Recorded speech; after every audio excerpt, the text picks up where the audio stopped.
Yo, what's up mga kayokabs at mga bayan nating karista?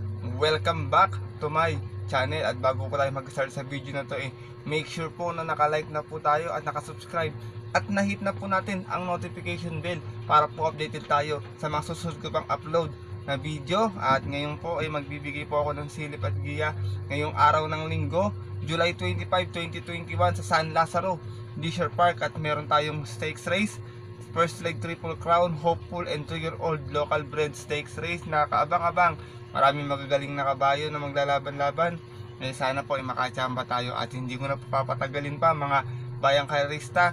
Pupuntahan na po natin agad dyan pagkatapos lang po ng ating maiksing intro. Kaya let's go mga kayokabs. Yeah, came at 17. Damn.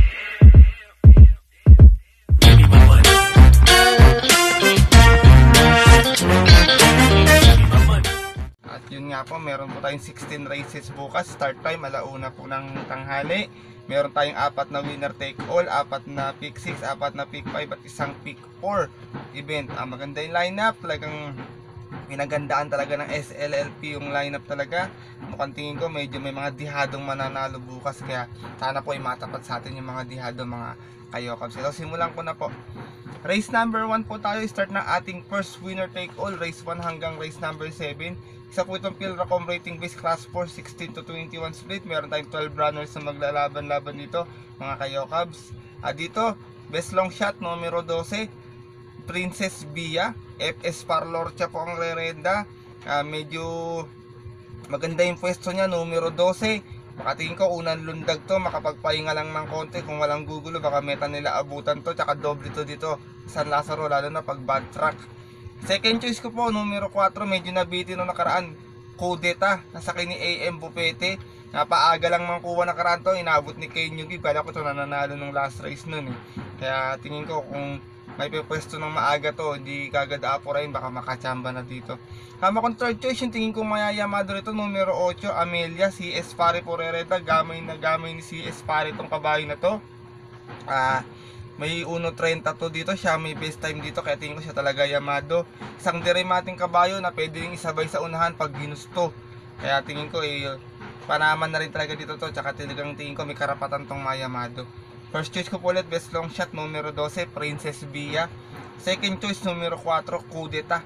At third choice, tingin kong mayayamado numero 8, Amelia. Good luck po. Nandito na po tayo sa ating race number 2. Start po ito ng ating first pick 5, race 2 hanggang race number 6. Isa po itong 3-year-old din above maiden race, 1400 po distansya. Meron tayong 9 runners dito but 8 betting in option. Dito first choice ko numero 8, Rancheros.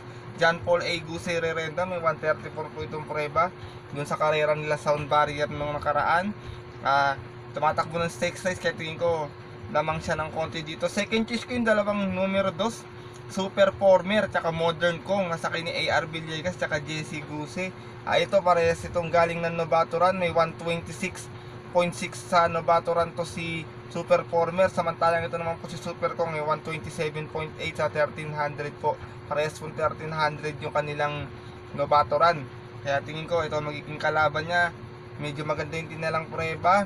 Hindi na rin siguro magkakalayo ito, yung mga 1.32 na rin ito tingin ko magkakatalo dito sa karera na to. First choice ko po numero 8, Rancheros. Second choice yung 2N2A, Super Former at Modern Kong. Good luck po. Punta na po tayo sa ating race number 3. Ito po yung ating unang stakes race, 3-year-old locally bred stakes race, 1600 meters po distansya. At start po ito ng ating pick 6 event. First pick 6 natin, meron tayong 13 runners dito but 12 betting in option mga kayokabs. Dito po sa karera na to, anybody's race. Pagandaan ng diskarte, kaya lalo na kung may kursunada kayo, dagdag po kayo rito sa karera na to. Talagang napakagandang karera po nito. Dito po first choice ko numero 2, Roll the Dice, KB Abobo rerenda. May best time tong 131.6 sa 1400 sa Carmona nung nakaraan sa karera nila Enzo. Didirimating kabayo to, tingin ko pang mahaba ang kabayo, tsaka dito maraming matulin, baka makapag-abang lang. Kaya dito tingin ko siya bibigyan ko ng panalo para sa akin po. Second choice ko po, numero 3, Tasama, isa pang long range na kabayo. MM Gonzales po rerenda. May 131.2 naman po ito sa 1400 na takbo niya. Nanalo siya dun sa karera nila Big Berta noong June 25. Di mating kabayo, pwedeng sunod lang, iabang. Kaya tingin ko malaki chance talaga nito mga kalahok dito sa karera na to. Sama kong third choice, isang medyo veterano na sa laban, numero 1, Money Changer. Masakay ni RM Garcia. May best time naman po itong 125.8 sa 1400 ng Malbar. Isa ring mating kabayo. Dito sa karera na to, puro Derimati yung mga napili ko mga kayokaps, kasi marami ako nakitang matulin. Kagaya ni Paru-Parong Bukid, Namayan, Sound Barrier, Sweet City. Kaya tingin ko baka mapabor po ito sa mga Derimati. Pero lagi ko nga po sinasabi, kung may kursunada kayo sa mga ganyan stakes race, dagdag po kayo, kasi doon po minsan nagkakaroon ng mga dihadong nananalo. First choice ko po ulit, number 2, Roll the Dice. Second choice, numero 3, Tasama. At third choice, numero 1, Money Changer. Good luck po. At lipat na tayo sa ating race number 4. Start ng ating second winner take all, race 4 hanggang race number 10. Isa po itong Pilrocom rating base class 4, 22 to 27. Split bracket, meron tayong 12 runners dito, back to 1400 tayo dito. Second best long shot ko ngayong araw ng linggo, numero 8, My Sweet Lord, GL Shiego Rerenda. May 133 po itong prueba dito, pang-lima siya dumating sa karera nila Rogelio at Yanis Peak nung March 6, 2021 sa rating base 28 to 33, bagong baba po siya dito. Second choice ko po isa pang mababa na rin sa laban, numero 5, Stay Ready, MM Gonzales for Rerenda. May 131.2 po ito. At meron naman po siyang best time na 133 din dun sa rating base 28-33. Medyo nakababa na ng laban sa karera nila Icon tsaka Forrest Gump. Sama ko na rin po third choice, si veteran campaigner natin, number 4, Don Albertini. O'Neal Cortez for Rerenda, maganda yung pinanalo nito nung nakaraan. May 132.8 po siya sa panalo niya nung nakaraan sa karera nila. Sa karera po niya kina Bankisher, pang-lima po siya dumating doon nung July 13, 2021. Magandang karera tong race number 4 bro. Marami ako nakikitang may chance dito, pero talagang pag kursunada talaga ito, dagdag tayo mga kayokabs. First choice ko po ulit, best long shot, numero 8, My Sweet Lord. Second choice, number 5, Stay Ready. At third choice, number 4, Don Albertini. Good luck po. At dito na po tayo sa ating second highlight race, ang 2021 Pilrocom Hopeful Stakes Race, 1600 meters. Start po to na ating second pick 5. Meron tayo ditong 10 runners but 9 betting in option dito mga kayokaps. Dito first choice ko, inaabangan ko to, numero 4, All Sol Mio.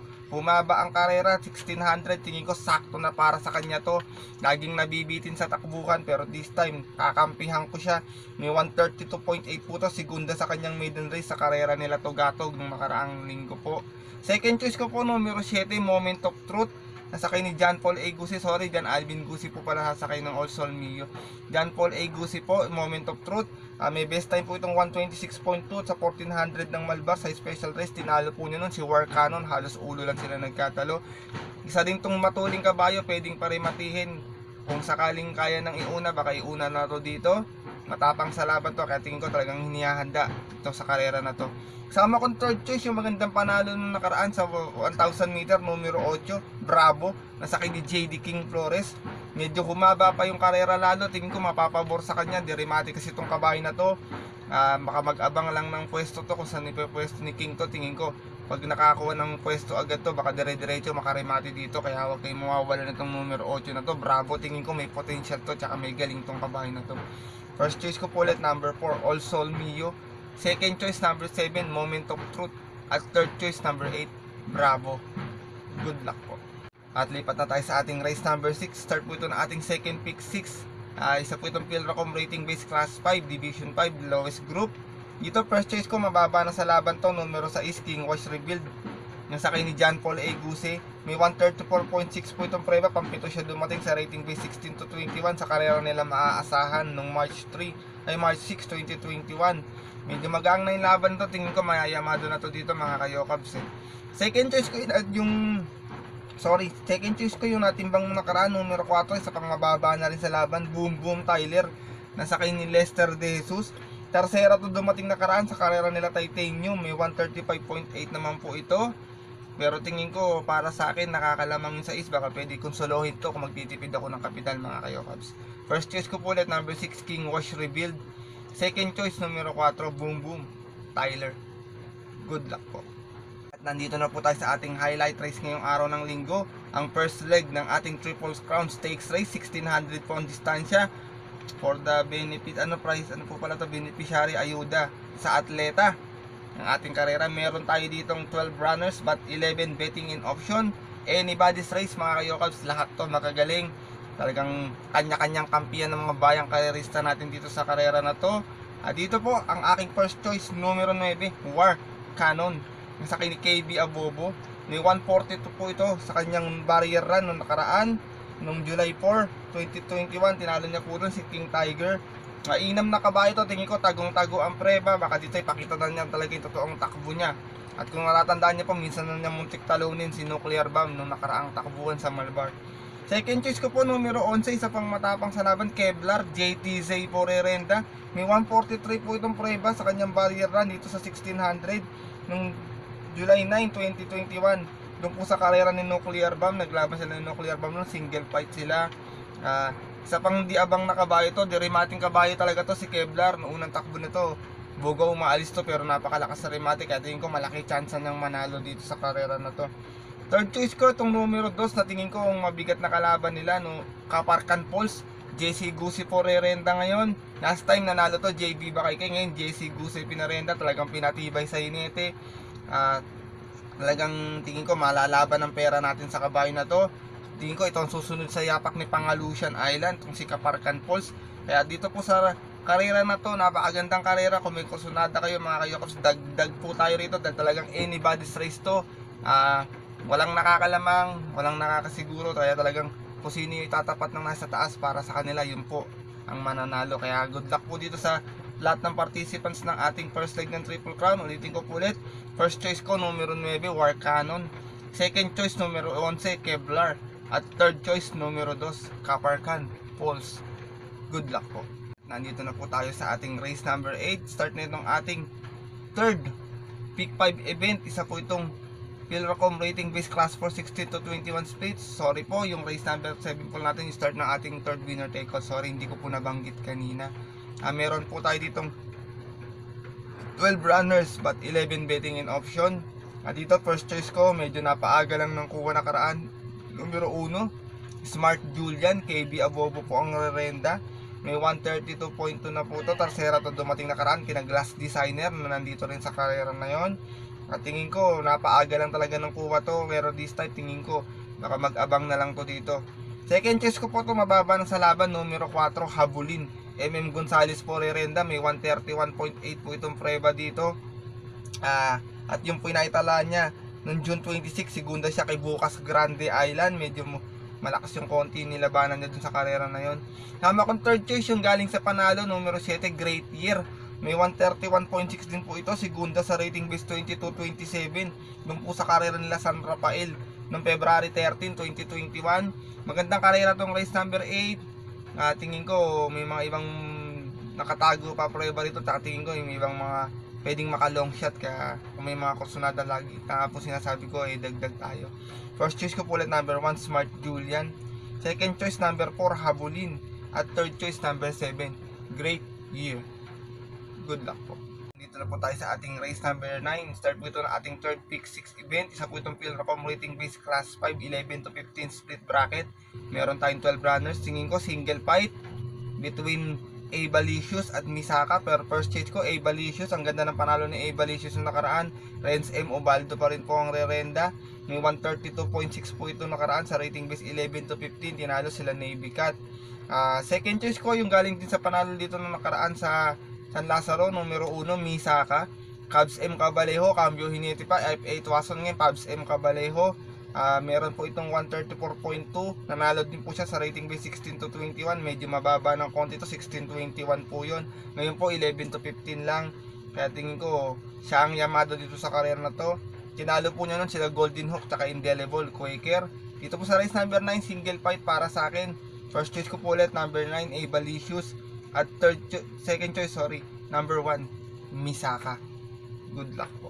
Dapat na tayo sa ating race number 10. Start ng ating fourth winner take all. Isa po itong Philracom rating base class for 22 to 27 split po. 12 runners ulit meron tayo dito mga kayokabs. Dito, first choice ko, numero 10, Don't Say. Bad Birds na sakay ni John Alvin Gusi. May 132.62 nakaraan. Segunda siya kay Van Kisher. Masyadong malayo pinanggalingan. Parang pangalawa sa bugaw ata to umalis. Pero tingin ko dito kung maipepwesto na maaga ni Alvin to. Napakalakas sa rematin nito. Tingin ko dadaan lang sa harapan nila to pag nakaporma to dito. Second choice ko po numero 3, Bahandi. May 131.6 po to. Medyo mainam na yung tinatakbo nitong kabayo na to. Kakadingin ko, dihado pa to dito. Isa lang sa KT. Kung kursunada niya mga kayokaps, dagdag po kayo. Kasi talagang tingin ko hindi na lang nilaban nakaraan to. Dahil magaling yung nakalaban nila nung nakaraang karera. Kaya siya ang kinuha kong second choice dito sa race number 10 na to. Tama ko pong third choice. Ito tingin ko nagpagpag lang ng kalawang to. Numero 12, AC Touchdown. AM Bupete po Rerenda. Siya may best time ditong 130.4. At saka lumalaban po talaga to sa malalakas. Galing po ito ng 28.33. Yung sa karera nila Skyscraper. Bagong baba dito sa grupo na to. Di remating kabayo, pwedeng isunod. Baka iabang lang ni AM Bupete to dito kasi baka may mga matutulin na nasa unahan dito sa karera na to.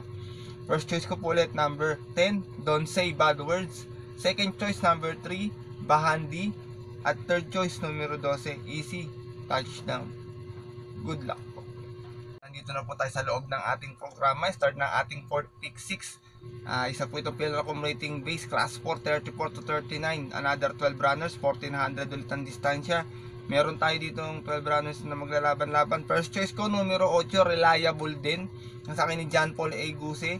May best time to na 129.6 kung saan nasigunda siya kay Parabellum noong June 24, 2021. Same group na din po. Sa tingin ko Yamado dito. Last time segunda din o Tarsera kay Fabio Star. 1500. Second choice ko po to, binalik kay CM Pilapil. Gamay na gamay ni Christian Pilapil to, numero 9, Street Smart na may 129.6 din po. Segunda naman po siya nung nakaraan kay Zenaida. Ito kabisado ni Christian to, alam niya kung kailan bibigyan tsaka kung kailan papakawalan. Kaya tingin ko malalaban sila dito sa numero 9 na to, na si Street Smart. First choice ko po ulit, number 8, Reliable din. At second choice, number 9, Street Smart. Good luck po. At dito po tayo sa ating race number 12. Start ng ating 4th pick 5 event. Sa po itong Pilracom rating base class 5, 6, 10 split. Meron tayong 11 runners dito. First choice ko, numero 8, Double Rock. JB Hernandez po Rerenda. Medyo malayo lang pinanggalingan nakaraan. Tsaka ang bilis ng pacing ng karera. Hindi kagad nakasabay. Ngayon, tingin ko mabagal naman yung pacing dito. Tingin ko kayang ipwesto ni Uno dito to. May 134 po na preba din po ito dito sa karera na to. Second choice ko po yung tumalo sa kanila nakaraan, numero 10, Right Time, nasa kay ni NJ Esteban. May 133.6 po to. Last time nanalo to dito. Baka ganun ulit ang discarding gawin nitong batay. Sunod lang. Tingin ko baka makaulit dito sa karera na to. Kaya dalawa lang ang aking pili dito sa ating race number 12. First choice ko po ulit, number 8, Double Rock. Second choice, number 10, Right Time. Good luck po. Dito na po tayo sa ating race number 13. Start ng ating pick 4 event. Isa po itong Pilracom rating base class 4, 28 to 33. Another 12 runners and 1400 ulit ang ating distansya. Ito first choice ko, numero G, Sweet Spot. Ang sakay ni John Alvin Guse. Last time segunda kay Jananigans. Tingin ko galing lang sa bakasyon, medyo kinulang. Pero this time tingin ko lamang na lamang siya dito sa karera na to. Kaya siya ang aking first choice. Second choice ko po yung galing sa sunod-sunod na segunda, numero 7, Golden Sunrise, sasakay ni AJ Toy Pizziguera. Konting buenas lang to, tingin ko makakachamba na to dito. Laging segunda tinatakbo, baka this time manalo na mga kayokabs. Sasama kong third choice, numero 8, Medalya di Amor, isa pang dirimating kabayo, imported horse. May 1.30 din pong preba to sa katawan. Tingin ko pag ginalawan to, binigay pa sa masipag na inete, Pau Gusin, napakalakas magparimat nito ng kabayo. Kaya tingin ko pag naka-forma to bago magrektaan, dire-diretso rin po rin natin ito. First choice ko po ulit, number 10, Sweet Spot. Second choice, number 7, Golden Sunrise. At third choice, number 8, Medalya di Amor. Good luck po. At nandito na tayo sa ating race number 14. Isang 1500 meters po natin na karera ngayong araw ng linggo. Isa pong Pilracom rating base class 3, 40 to 46. Dito tingin ko single fight between Super Sheltex and Zenaida, pero mas kakampihan ko numero 10 Zenaida kasi nasa unahan nito. Last time hindi to inuna, naparimatin ni Bornok to. Kaya kung ganun ang gagawin niya dito sa karera to, tingin ko makaporma kagad siya sa unahan. Baka meta na siya abutan ng aking second choice na si Super Sheltex. Super Sheltex pabor naman po, kaya sa akin siya kinuha kong second choice kasi baka po magkaroon ng pressure sa unahan, kaya niyang sabayan yung ere naman, tsaka derimating kabayo naman po to, malaking kabayo din to. Tsaka first time nasakyan to nakaraan ni CS Pare nung natalo to nung race 1. Ngayon second time, tingin ko baka magamayan na niya. Kaya para sa akin, tingin ko 2 horse race lang to between 10 and 8. First choice, 10 and 7, sorry. First choice ko po ulit, number 10, Zenaida. At second choice, number 7, Super Sheltex. Good luck po. At nandito na po tayo sa ating penultimate race. Isa po itong Philracom rating base class 4, 16 to 21 split. Meron tayong 12 runners na maglalaban-laban dito sa karera na to. Dito first choice ko, numero 9, Blue Miss. Meron tingin ko kaya na niya yung ere. Wala ako nakitang ganong matulin na pwedeng gumulo sa kanya. Basta mapabayaan sa una, kayang tumapos nito. OP Cortez pa rin po rerenda. May 131.4 po itong preba noong nanalo siya dun sa karera nila more or less. Basta walang gumulo, tingin ko pass your paper ang mangyayari sa kanila dito mga Kayokabs. Second choice ko po, Gray Horse numero 1, Silver Arrow. Matapang to sa laban, may 132 din po ito. KE Malapira pa rin po ang rerenda. Garimating kabayo, pwedeng isunod lang, abang-abang lang. Sakali magkakaroon nga ng pressure na sinasabi ko sa unahan, baka mapabor sa kanila yung karera. Sasama ko na rin pong third choice, yung galing sa panalo, another Gray Horse, Manila Boy, nasakay ni Mark Alvarez. May 132.8 po to dito. Segunda siya nakaraan kay Ashkenazi. Pero last time nanalo to sa Malbar, hometown. Pero kung bumabalik ulit yung buti niya, kayang makaulit nito dito sa karera na to, kasi talagang mataas naman po grupo talaga nito ni Manila Boy noon. First choice ko po ulit, number 9, Blue Miss. Second choice, number 1, Silver Arrow. At third choice, numero 2, Manila Boy. Good luck po. At nandito na po tayo sa ating last and final race, race number 16. Sa po itong Philracom rating base class 4, 28 to 33 split, 1400 po ang ating distansya at meron tayong 12 runners dito. Dito first choice ko, binalik na rin ulit kay CM Pilapil, numero 11, Big Berta.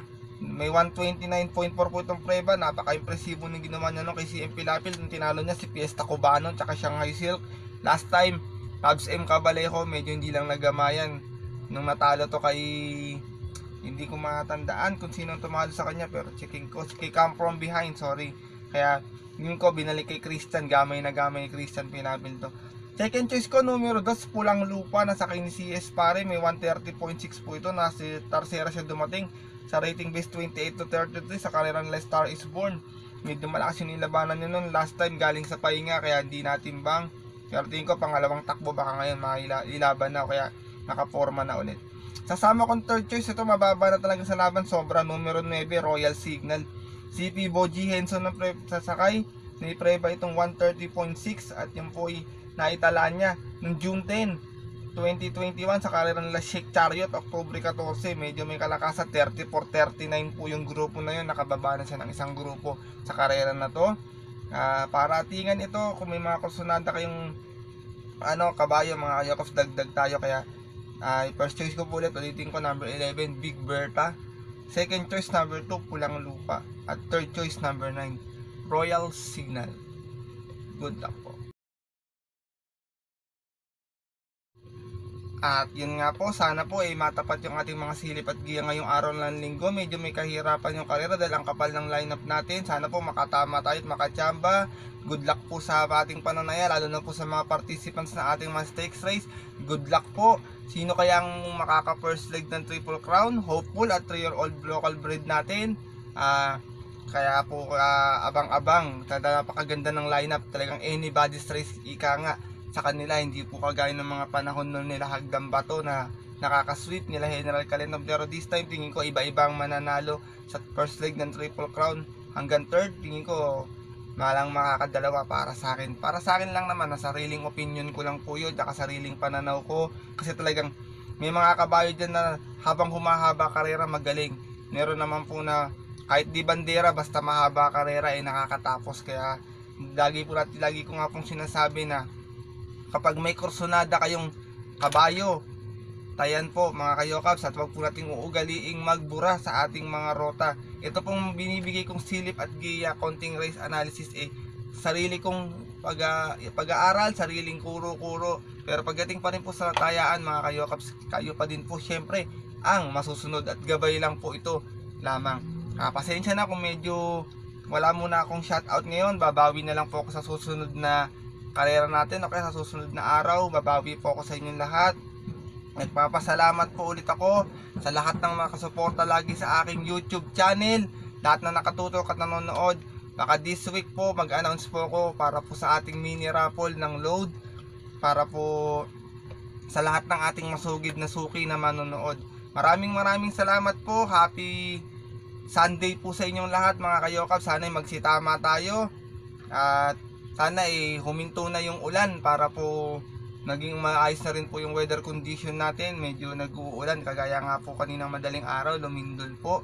Ingat po tayo sa mga kanilang tirahan. Stay safe everyone mga kayokabs at mga bayang karerista.